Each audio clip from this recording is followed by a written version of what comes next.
Thanks for tuning in to Barbershop Sports Talk.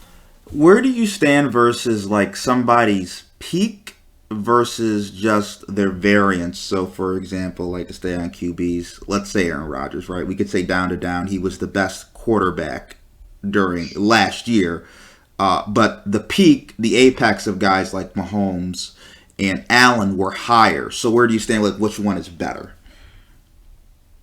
Yeah, that's a super interesting question because it just depends. You can't have a valley that kills you, right? And it's interesting because I kind of wrote about this with Matthew Stafford this past year when he had that stretch where he was kind of turning the ball over a little bit, but he had just the peaks were so good last year, and you saw it kind of. That's what can spark a run to a Super Bowl win. So he was kind of he could be the poster boy for this question.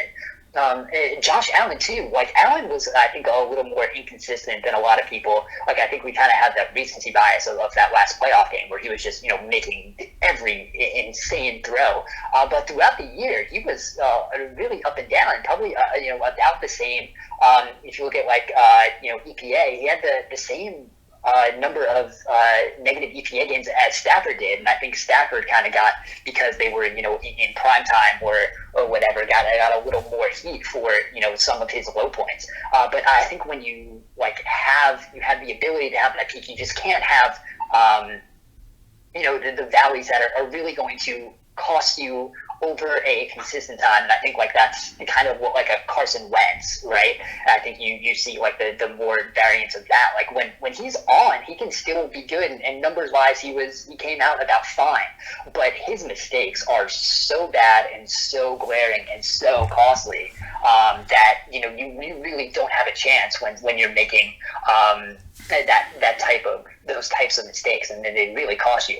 But then you have a guy like Stafford who can maybe throw an interception. I forget the exact game, but I think he had 2 or 3 interceptions, but still had the second highest EPA per dropback of that week, just because of the high points. So you have to have some of those high points that are going to be able to carry you if some of those mistakes are on the table.